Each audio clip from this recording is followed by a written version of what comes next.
In Deuteronomy, The book of Deuteronomy. In Deuteronomy it says, Like the unfortunate journeyman in Deuteronomy.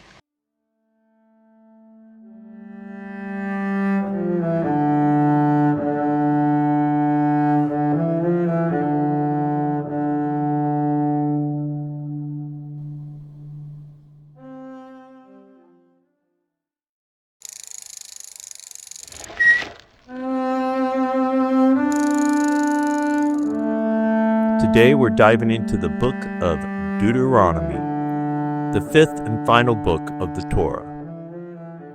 Now don't let the name intimidate you. Deuteronomy simply means second law.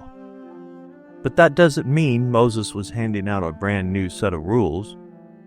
Instead, he was reminding the Israelites of everything they needed to know before entering the promised land. Think of it like a father giving his children final instructions before they move out.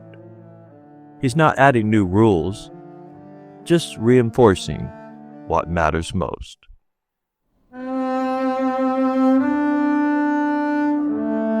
The book is essentially a collection of three major speeches from Moses, delivered to the Israelites while they were camped on the plains of Moab. Let's break it down. The first speech, chapters 1 through 4, a recap of the wilderness journey, highlighting Israel's mistakes and God's faithfulness. Moses urges the people to learn from their past so they don't repeat it. Second speech, chapters 5 through 26. This is the heart of Deuteronomy. It includes a restating of the Ten Commandments and expands on how Israel should live as God's people. It's not just about laws, it's about relationship. The third speech, chapters 27 through 30. A powerful choice is laid before Israel: blessing or curse, life or death.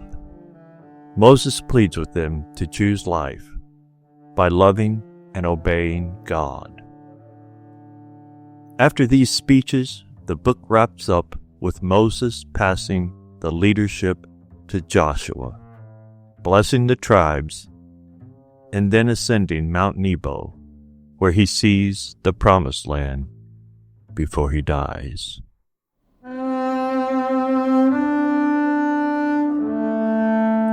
One of the most famous passages in Deuteronomy is Deuteronomy chapter 6, verses 4 through 5, known as the Shema. Hear, O Israel, the Lord our God. The Lord is one. Love the Lord your God with all your heart, soul, and strength. Yeshua himself quoted this as the greatest commandment. It's not just about following rules.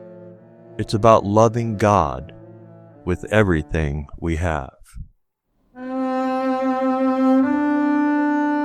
Deuteronomy isn't just a list of do's and don'ts.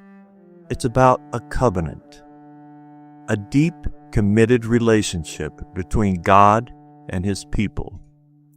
This isn't a cold, legal contract. It's a relationship built on love and faithfulness. God had chosen Israel not because they were the biggest or strongest nation, but simply because he loved them. That love came with responsibility to obey, trust, and remain faithful. Deuteronomy makes it clear: obedience leads to blessing, and rebellion leads to hardship. This doesn't mean a perfect life with no struggles, but it does mean walking in step with God's will. The Israelites were given a choice: follow God's ways, enjoy life in the promised land; turn away from God and his ways, face the consequences of disobedience. And yet, even when Israel stumbled, God's mercy was always there. If they repented, He promised restoration. That same principle applies to us today. God is always ready to welcome us back when we return to Him.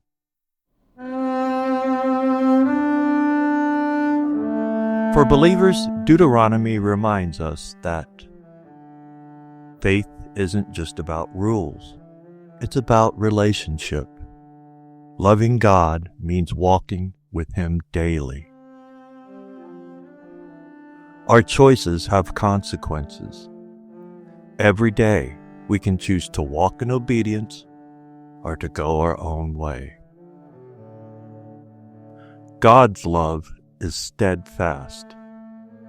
Even when we stumble, He's always there, ready to restore us. Yeshua understood the heart of Deuteronomy. He knew that the greatest commandment wasn't just about obedience, it was about loving God fully and completely. So, as we walk through life, let's keep our hearts aligned with God, choosing life, blessing, and a relationship with Him.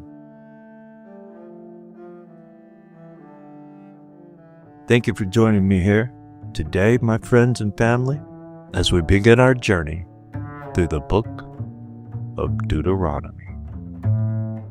Shalom, and may we always ride in His path.